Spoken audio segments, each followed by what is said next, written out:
तो सीधे जुड़ते हैं हम खान सर से। बहुत बहुत स्वागत है खान सर आपका। और आप, ऐसा लग रहा है कि अब पूरे देश में खान सर के नाम से फेमस हैं और पाकिस्तान से भी बहुत प्यार आपको मिलता है, हम देखते हैं वहाँ से भी। तमाम आपके यूट्यूब कमेंट्स हमने देखे हैं कि वहाँ से लोग आपके चाहने वाले हैं और मैं खुद भी व्यक्तिगत तौर पर आपको फॉलो करता हूँ। खान सर, आज आपको हमने तकलीफ और आपका समय इसलिए सिर्फ लिया है कि लोगों के बीच में बहुत भ्रम है। मध्य प्रदेश, छत्तीसगढ़ जैसे अंचल जहां पर ज्यादातर ग्रामीण आबादी है, वहां पर कोरोना को लेकर के इतना ज्यादा डर है कि अगर कोई छींक भी देता है तो उसे लगता है कि बस 2-4 दिन का मेहमान हूं।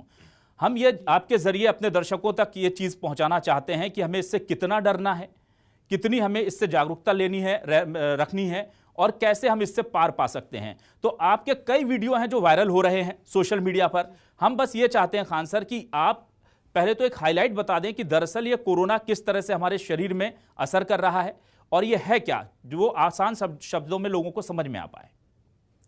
सर देखिए, कोरोना एक्चुअली ये हमारे रेस्पिरेटरी सिस्टम को डैमेज करता है, इतना तो सबको पता चल गया। लेकिन सबसे बड़ा चीज क्या है ना कि आजकल लोगों के अंदर एक बहुत इतना बड़ा डर बन गया है ना। इस कोरोना का सबसे बेहतर अगर कोई दवा है तो जैसे लोग कह रहे हैं कि रेमडेसिविर, हम आपके मध्य प्रदेश के न्यूज देख रहे थे, वहां रेमडेसिविर 1 लाख का बिक रहा था। जबकि सबसे बड़ा अगर कोई दवा है तो हमारा आत्मविश्वास। अगर हम ठान लिए कि नहीं हमें इस कोरोना को हराना है तो हम समझिए कि उसी दिन से हम रिकवर होने लगते हैं। सबसे बड़ा एंटीबॉडी वही है। लेकिन क्या है ना कि हम लोग अगल बगल में इतनी निगेटिव चीजें देख ली है ना कि हमारा शरीर खुद से सिहमने लगता है। जैसे रात के वक्त में अगर हमें किसी नदी के किनारे या किसी जगह अकेले में छोड़ दिया जाए तो हमारा डर जाते हैं, जबकि वहां कुछ भी नहीं रहता है, लेकिन एक वहम है हमारे शरीर में। वैसे ही इस कोरोना को लेकर भी डरना नहीं है, इससे डट कर सामना करना है। जो जरूरी चीजें हैं जैसे सैनिटाइजर का यूज करना, मास्क पहनना, सोशल डिस्टेंसिंग, इसका जरूर पालन करना है। और इसको बचने के लिए अभी क्या है कि जो सेकेंड वेव आ रही है ये कोरोना की सुनामी की तरह है। तो इसको हम सबको मिलकर रोकना है एटलीस्ट 15 से 20 मई के बीच में। अगर हम यहां तक के चेन को रोक देते हैं तो कोरोना देखिएगा उसके बाद अचानक फॉल डाउन करेगा ये। तो खान सर, क्या 15 से 20 मई तक अभी ये कर्व ऐसे ही बढ़ती रहेगी?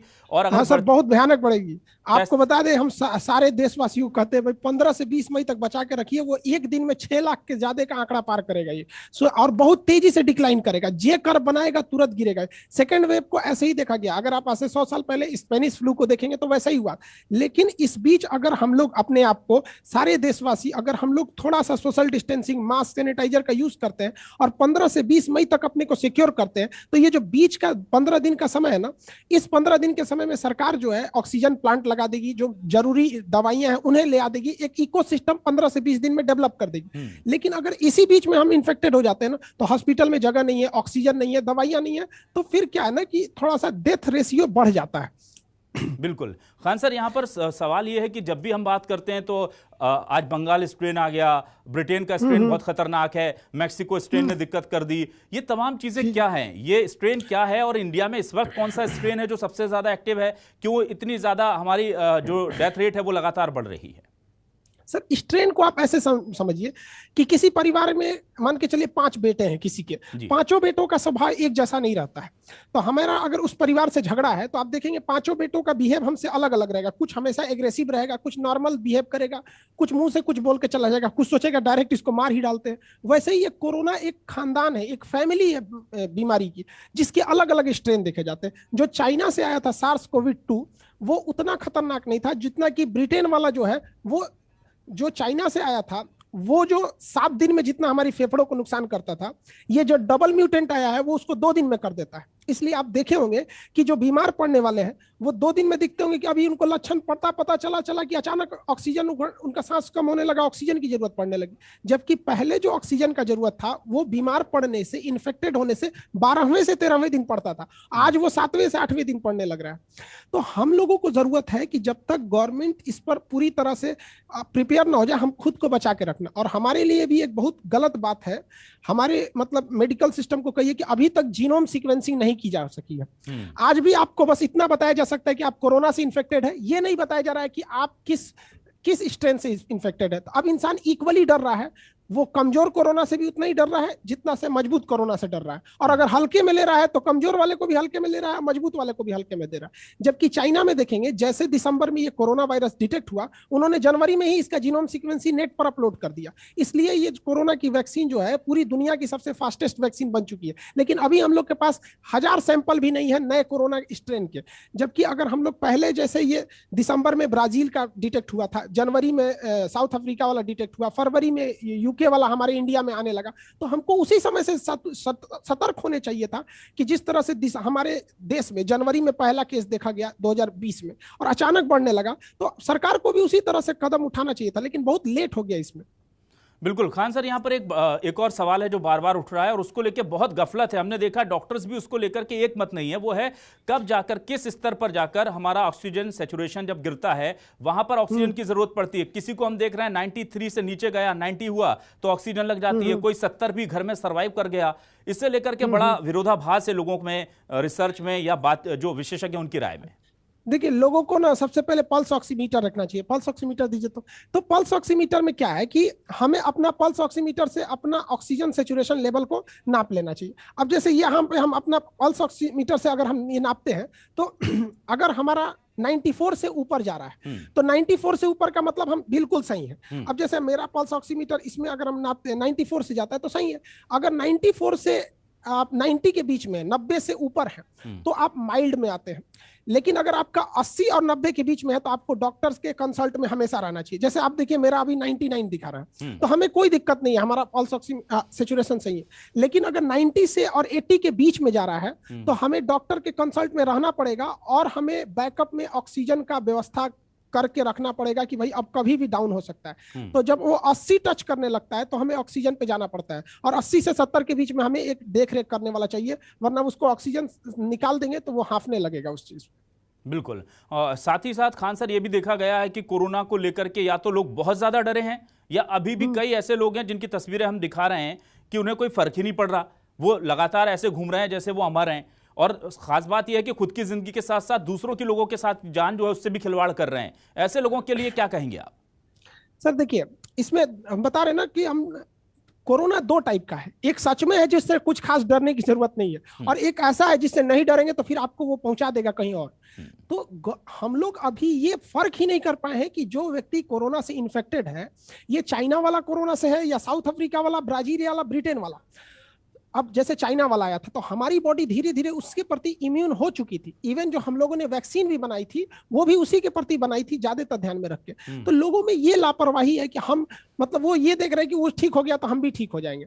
ये गलत चीज है। किसी का इम्यून सिस्टम सही था या फिर पहले कोरोना डिटेक्ट हो गया वो बच गया तो इसका मतलब नहीं कि सारे लोग बच जाएंगे। और एक और भ्रांति है, बहुत से लोग कह रहे हैं कि कोरोना तो एक मामूली फ्लू है।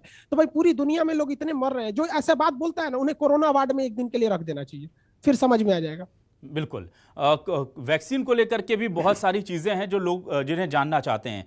वैक्सीन खास तौर से हमने देखा कि कुछ जगह ये शिकायतें भी हमें मिली है कि पहली वैक्सीन की तो लगा दी कोवैक्सीन और दूसरी लगा दी कोविशील्ड, दूसरा डोज। क्योंकि अवेलेबिलिटी नहीं थी, खासतौर से सरकारी सिस्टम में बहुत हुआ। अब बताइए, इस तरह से अगर कोई वैक्सीनेशन हो रहा है तो वो कितना फायदा देगा और कितना नुकसान करेगा? देखिए सर, इसका अभी कोई एक्यूरेट डाटा नहीं है, लेकिन ऐसे वैज्ञानिकों का एक हिस्सा ये भी है जो इस चीज को अच्छा बताता है।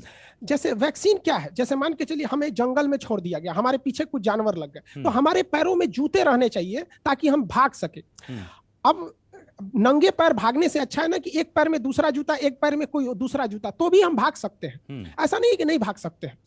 तो कहीं कहीं तो ये चीजें जो है ना ये नुकसान नहीं करेगी। लेकिन हाँ, जब तक हमारे पास स्टडी नहीं हो जाता है, उसका डाटा नहीं आ जाता है कि एक कोवैक्सीन और एक कोविशील्ड के लगने से ज्यादा इम्यूनिटी आती है या कम आती है, तब तक के लिए ये कहना ठीक नहीं है कि भैया ये ज्यादा कारगर है। लेकिन ये गलत उतना नहीं है जितना मतलब इसको लोग डर जा रहे हैं कि नहीं हमें एक कोविशील्ड में लग गया, एक कोवैक्सीन। दोनों का काम है बस ये क्या करना, हमारे शरीर में एंटीबॉडी को डेवलप करना।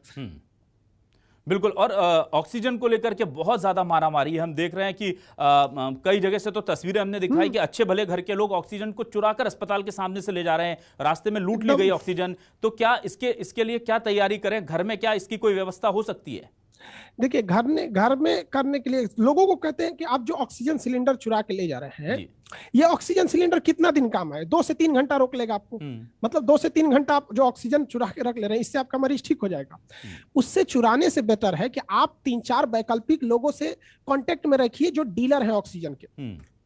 उसको स्टोर करने से अच्छा कि इसके पास नहीं होगा तो उसके पास होगा, वो लोग का लिंक होता है, वो दिला देंगे आपको।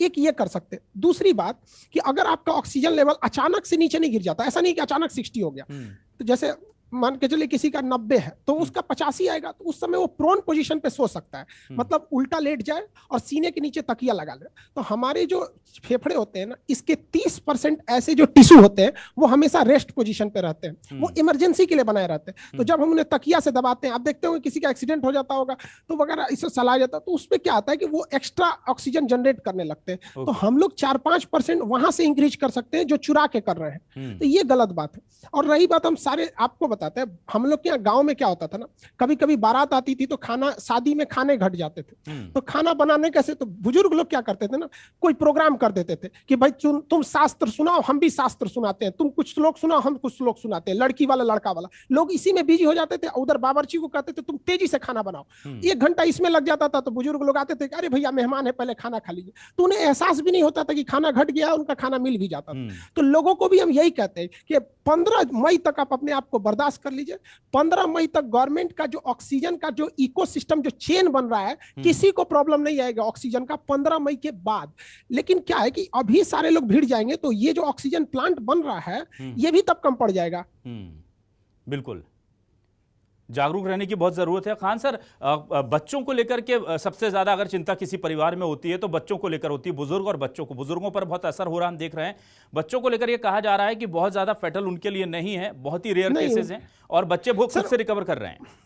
देखिए सर, होता क्या है ना कि जिनका बॉडी अभी बन रहा होता है, जनरेट हो रहा होता है, तो उनमें एंटीबॉडी की कोई कमी नहीं होती। जैसे अगर हम लोग जमीन से उठा के कोई सामान खा लेते हैं तो हमें इन्फेक्शन या खतरा हो सकता है। बट छोटे बच्चों में क्या होता है ना कि वो नीचे इसी खेलते रहते हैं, उनके बॉडी में हमेशा सिक्रेशन होते रहता है, लाइसोजाइम वगैरह वगैरह, तो उनके अंदर नेचुरल सैनिटाइजर है, उनको कोई खतरा नहीं होगा यहाँ पर। ऐसा अभी तक स्टडी में यही देखा गया। ये खतरा है किनको, जो एडल्ट हो गए हैं उनको। और अभी भारत में ज्यादातर खतरा किसको है, जो मध्यम वर्ग के लोग हैं, जो युवा पीढ़ी है। क्योंकि जितने ओल्ड वाले लोग थे, या तो ओल्ड वाले लोग बाहर निकलते नहीं है घर से, तो एक इस वजह से वो सुरक्षित है। दूसरा कि ज्यादातर ओल्ड एज वाले लोगों को अब वैक्सीन लग चुकी है, जिसकी पहली डोज। और एक चीज और कहना चाहेंगे, कुछ लोग पहली डोज लगा के ऐसे घूम रहे हैं जैसे उन्हें लग रहा है कर्ण की तरह कवच कुंडल मिल चुका है, पहली डोज से कुछ ना होने वाला है जी। जब तक दूसरी डोज ना लग जाए और 14 दिन और ना हो जाए तब तक आप सुरक्षित नहीं है। तो इसलिए फर्स्ट डोज लगा के अपने को शक्तिमान ना समझे।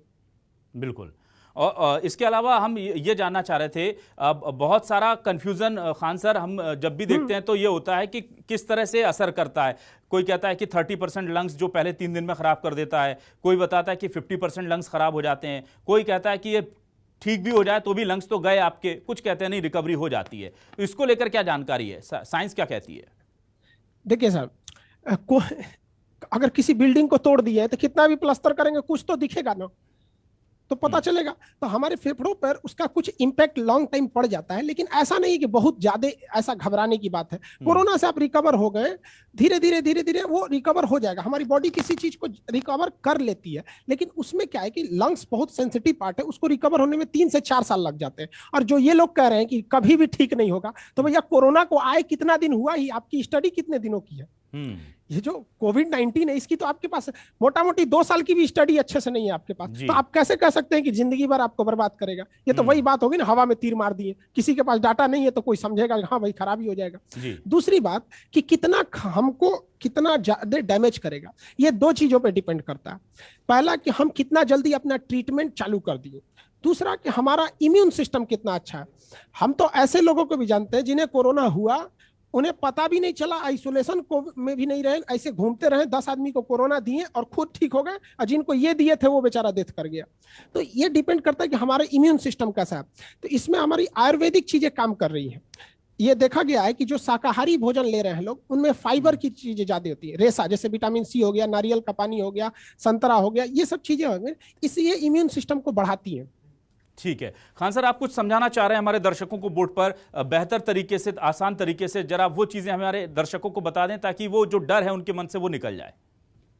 देखिए कई लोग को मतलब अभी के वक्त में ना फेस शील्ड भी बहुत ज्यादा, एक तरह से कहिए कि मास्क जैसे फेस शील्ड के भी लेना जरूरी। जैसे ये कोरोना है ना, तो कोरोना के बाहर जो स्पाइक प्रोटीन रहते हैं ना, ये वाले, ये सबसे ज्यादा खतरनाक है। जो हमारी वैक्सीन बन रही है ना, वो इसी स्पाइक प्रोटीन को लॉक कर देगी। तो वैक्सीन क्या करती है, इस स्पाइक प्रोटीन को लॉक कर देती है, न कि कोरोना को मारती है। जबकि जो सैनिटाइजर है या जो साबुन होता है, ये स्पाइक प्रोटीन और इसके बाहरी खोल को ही नष्ट कर देता है। तो एक तरह से देखिएगा तो सैनिटाइजर ज्यादा काम करता है, लेकिन क्या है कि आप उसे डायरेक्ट पेट में नहीं ले जा सकते हैं, फेफड़ा में नहीं ले जा सकते, वरना फिर उसको भी नुकसान कर देगा। तो हमें अपने हाथों को अच्छे से धोते रहना है, मास्क लगा के रखना है, फेस शील्ड का प्रयोग ज्यादा करना है। फेस शील्ड, फेस शील्ड बहुत जरूरी है जी, बिल्कुल। हाँ, एक्चुअली क्या है कि वो ज्यादा प्रोटेक्शन दे देता है फेस शील्ड। फेस शील्ड में क्या हो गया कि जैसे यहाँ पे फेस शील्ड है, तो हम नहीं बचा सकते, तो ये और हमने ऐसे फेस शील्ड लगा दिया, तो कभी लापरवाही भी हो जाती है ना, तो हम लोग गलती से भी अपने नाक कान को नहीं छुएंगे, टच करने का सवाल ही नहीं पैदा होता है। और इसको बार बार आप ना मतलब एक नॉर्मल मिलता है, इस पे सैनिटाइजर का स्प्रे कर दीजिएगा, तो ये फिर से सही हो जाता है। बिल्कुल। खान सर, अब आपने जब बताया कि सैनिटाइजर से कितना फायदा होता है, इसको लेकर के एक मिथक है जो लंबे समय से चला आ रहा है कि जो लोग अल्कोहल ड्रिंक करते हैं वो काफी हद तक सेफ है, ये कहा जाता है, और बहुत जबरदस्त पीठ ठोक करके कहा जाता है कि नहीं, हम तो भाई अल्कोहल ले रहे हैं तो हम उतने ज्यादा एक्सपोजर में नहीं है इसके। देखिए, अल्कोहल लेने वाले लोगों को कहना चाहिए कि भाई कम से कम आप इतना तो पढ़े होंगे कि जब आप अल्कोहल लेते हैं वो आपके पेट में जाता है, फेफड़े में नहीं जाता है, और कोरोना वायरस फेफड़े में नुकसान कर रहा है। ये तो अजीब बात करते हैं ये लोग, को क्या समझ में आता है इनको? अल्कोहल पेट में जा रहा है जी। आप अल्कोहल को ऐसे हाथ में चुल्लू में तो लेके पीते नहीं है वहां पे। हाँ, ये बात है कि अल्कोहल की मात्रा मुंह में जो रहेगा उसको वो डिस्ट्रॉय कर देगा, लेकिन वो पेट में जा रहा है, आपके फेफड़े में नहीं जा रहा है। कोरोना वायरस फेफड़े को इन्फेक्ट करता है। ऐसे लोग गलत है, जो कुछ लोग कर रहे हैं, सिगरेट पीने वाले को नहीं हो सकता। ये अपने पीने का एक बहाना ढूंढ रहे हैं और कुछ नहीं। बिल्कुल। खान सर, यहाँ पर एक चीज और बताइए कि जो कोरोना से जो लोग ठीक हो गए हैं, क्या उनको भी दोबारा होने का चांसेस है, और है तो बिल्कुल चांसेस है जी। देखिए, उसके आराम से 2 महीने के बाद वो लोग भी इन्फेक्टेड हो जाते हैं, बट उन्हें घबराने की बात नहीं है, उनके बॉडी दोबारा उसे पहचान लेगा। हमारी बॉडी की एक खराबी क्या है कि हम कभी भी किसी वायरस को पहली बार में नहीं पहचान पाते और दूसरी बार उसको छोड़ते नहीं है। कोरोना क्या करता है, ये कोरोना को भी ये बात पता है कि अगर ये इंसान की बॉडी में गया और इंसान की बॉडी इसे पहचान गई तो दोबारा इसे छोड़ेगी नहीं। इसलिए कोरोना कहता है कि हम तुम्हें पहली बार में ही नहीं छोड़ेंगे। तो कोरोना पहली बार में ही हरा देता है, और अगर हमने उसे हरा दिया तो दूसरी बार भी हरा देंगे। तो इसीलिए हम लोग, जो कोरोना व्यक्ति पॉजिटिव है, अगर दोबारा हो जाता है तो रिस्क की जरूरत नहीं है। ऐसे व्यक्ति अपने आप में एक वैक्सीन है, उन्हें बढ़ चढ़ के अपना सीरम डोनेट करना चाहिए, ये बड़ा ज्यादा लाभदायक हो जाएगा। अच्छा, प्लाज्मा डोनेशन को लेकर कहा जा रहा है सिर्फ 2 महीने तक के लिए ही जो रिसेंट मरीज है वो काम आएंगे। क्या इससे ज्यादा जो वक्त गुजर गया है वो लोग भी दे सकते हैं इन केस ऑफ अगर इमरजेंसी है तो? हाँ, देखिए दे सकते हैं, बट 2 महीने का रहता है ना तो ज्यादा इफेक्टेड रहता है। जैसे हमारी बॉडी में हर चीज का एक डेट है। जैसे हमारी बॉडी में आरबीसी है, वो 120 दिन ही जिंदा रह सकती है। डब्ल्यूबीसी जो बीमारियों से लड़ता है वो 4 दिन ही जिंदा रह सकता है। प्लेटलेट जो डेंगू होने से रोकता है वो 7 दिन ही जिंदा रह सकता है। तो उसी तरह हर चीज का एक लाइफ साइकिल है। तो 60 दिन तक में वो अच्छे से काम करता है, सीरम प्लाज्मा जो रहता है। उसके बाद उसका धीरे धीरे सैचुरेशन थोड़ा डाउन होने लगता है, इसलिए कहते हैं लोग कि उससे पहले दे दीजिएगा तो ज्यादा बेटर रहता है। और जो अस्पतालों में लोग एडमिट हैं, सबसे बड़ा धर्म संकट ये होता है, और कुछ तो हमने ऐसी भी तस्वीरें दिखाई हैं खान सर जिनको देख करके बड़ा दिल रोता है कि किसी बुजुर्ग की मौत हो गई है तो उसे कांधा देने कोई नहीं आ रहा है, इस डर से कि कहीं हमें कोविड ना हो जाए, और उसके लिए वो उस शव का अंतिम संस्कार कराना उस परिवार के लिए बड़ी चुनौती है। या कोई दूर है तो पड़ोसी नहीं आ रहे हैं मदद करने के लिए, उनका ये कहना है कि अब वो जाने वाला चला गया, अब हम अपने आप को खतरे में नहीं डाल सकते। ऐसे लोगों के लिए क्या कहेंगे, और ऐसी स्थिति में करें क्या आखिर? सर देखिए, हम आपसे क्या कहता चाहे, गवर्नमेंट को सबसे पहले ना, जैसे कोई कोरोना का मरीज आता है उसको एट टाइम एडमिट से पहले उसे डिसाइड कीजिए कि ये माइल्ड है या सीरियस है, और अगर सीरियस है तो उसे सीरियस वाले हॉस्पिटल में ट्रांसफर कीजिए, और जो माइल्ड है उन्हें क्या कीजिए, प्राइवेट हॉस्पिटल तो अभी बंद है या स्कूल कॉलेज भी बंद है, वहां भेजिए, वहां अपने डॉक्टरों को भेजिए। हमारे संपर्क में बहुत सारे ऐसे लड़के हैं जो मेडिकल कर रहे हैं, नर्सिंग कर रहे हैं, नर्सिंग कर रहे हैं। ये लोग ये कहते हैं कि सर हम लोग को कम से कम उनकी जिम्मेदारी में लगा देते हैं जो अभी माइल्ड है, जिन्हें जो ठीक हो सकते हैं, बस उन्हें दवा देना है, ये करना है, लेकिन अभी यूटिलाइज नहीं हो पा रहा है। सारे सरकारी स्कूल बंद है, आपके मध्य प्रदेश छत्तीसगढ़ में भी सारे सरकारी स्कूल बंद हो गए, लेकिन क्या उसका यूटिलाइज हो पा रहा है? नहीं। लेकिन आगे देखिएगा, चुनाव आयोग उसका यूटिलाइज कर लेगा, अभी चुनाव होगा तो। बिल्कुल, ये बहुत बड़ी बात आपने कही। लेकिन अब हमारे डॉक्टर में स्वास्थ्य विभाग उसका यूटिलाइज नहीं कर सकता है। वैक्सीन की बात करते हैं, गली गली में आपका बर्फ आइसक्रीम बेचने वाले जाते हैं, उनका जो बर्फ रखने वाला कंटेनर होता है उसका टेम्परेचर -0 डिग्री सेल्सियस होता है, जबकि हमारा वैक्सीन 4 डिग्री 2 डिग्री सेल्सियस में भी अच्छे से रख जाएगा। आप वहां से वैक्सीन पहुंचा सकते हैं, आप उनको भाड़ा देके पहुंचा दीजिए। जो आइसक्रीम वाला है वो कभी नहीं कहेगा कि लॉकडाउन ने मेरा रोजगार छीन लिया, आपका वैक्सीन पहुंचाएगा। वो हमारे देश का एक जो बर्फ बेचने वाला भी है ना, वो इस देश की जान बचा सकता है। उसके बर्फ में आइसक्रीम हटाएगा, कोरोना का वैक्सीन रखेगा, उसको एड्रेस दीजिए कि ये है कोविड सेंटर, यहाँ पे वैक्सीन लगाना है, तुम्हें पहुंचानी है, तुम्हारी जिम्मेदारी है। ये लो तुम्हारा रोजगार गया, लेकिन अब तुम देश की सेवा करोगे। कौन बताएगा इन लोग को? बिल्कुल, और क्या बहुत बहुत अच्छी बात आपने दोनों बातें कही हैं। क्या आपको लगता है कि जितना कोरोना ने नुकसान पहुंचाया है उसका कुछ हद तक एक परसेंटेज जो है वो लापरवाही ने भी नुकसान पहुंचा दिया है देश को? सर लापरवाही ने ही तो दूसरे स्ट्रेन को जन्म दे दिया। यहाँ पर ऐसे लगने लगा सर, लापरवाही क्या कहिएगा, गवर्नमेंट से नहीं दिख रही है लापरवाही। गवर्नमेंट खुलेआम आके कहती है हम लोग की कि हमने कोरोना को हरा दिया। किसने डाटा दिया था आपको कि हराने का? बट ये है ना कि हमको एक दायरा है कि हम प्रधानमंत्री से इतने लाभ तक इतने ही सवाल पूछ सकते हैं। आप बताइए, 3 अप्रैल को पूरे भारत में सर्कुलर जारी कर दिया गया कि स्कूल, कॉलेज, यूनिवर्सिटी, कोचिंग बंद रहेगी क्योंकि कोरोना का खतरा आने वाला है।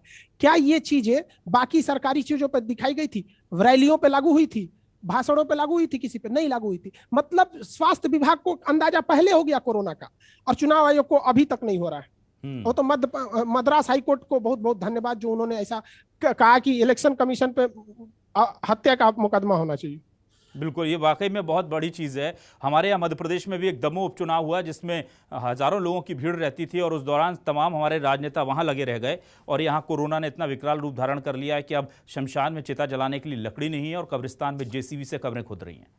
आपको कितना तकलीफ नहीं हो रहा है? रामनवमी के पावन महीने में जहां गलियां जय श्री राम के नारे से गूंजती थी, आज वही गलियां राम नाम सत्य है के नाम से गूंज रही हैं। अच्छा लग रहा है? जिस रमजान के मुकद्दस महीने में लोग ईद की खरीदारी करते थे, आज कफन खरीदने जा रहे हैं। यही है हमारा देश। जी बिल्कुल, और ये तकलीफ वाकई में लोगों की है, आम लोगों की बात आप करते हैं, इसीलिए हम न्यूज़ 24 मध्य प्रदेश छत्तीसगढ़ पर आपको जोड़ना चाहते थे। बहुत बहुत शुक्रिया खान सर। अगर ज़रूरत पड़ी मध्य प्रदेश छत्तीसगढ़ के लोगों को और कुछ जानकारी देने की तो एक बार फिर हम आपके साथ जोड़ने की आगे भी कोशिश करेंगे। न्यूज़ 24 से बातचीत करने के लिए, समय देने के लिए बहुत बहुत शुक्रिया आपका। धन्यवाद सर, धन्यवाद। तो ये थी खान सर की क्लास, और आपने देखा कि कैसे सीधे साधे सरल शब्दों में हमें उन्होंने बताया कि कोरोना से डरना नहीं है, कोरोना से लड़ना है, जागरूक रहना है, और ही मैन या सुपरमैन बनने की जरूरत नहीं है। आप बस ये कीजिए कि खुद सुरक्षित रहिए, अपने परिवार को सुरक्षित रहिए, पूरा देश सुरक्षित हो जाएगा। न्यूज़ 24 मध्य प्रदेश छत्तीसगढ़ की इस खास पेशकश में बस इतना ही, लेकिन खबरें लगातार जारी हैं।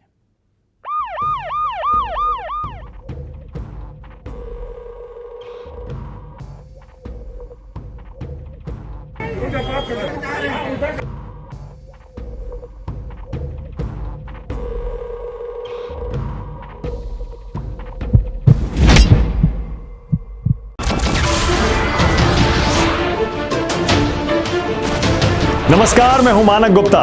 अगर आपको हमारा ये वीडियो पसंद आया हो तो इसे लाइक और शेयर जरूर करें, और हां, हमें सब्सक्राइब और फॉलो करना ना भूलें ताकि आप देश और दुनिया की कोई खबर मिस ना करें। तो जुड़े रहिए हमारे साथ और देखते रहिए न्यूज़ 24।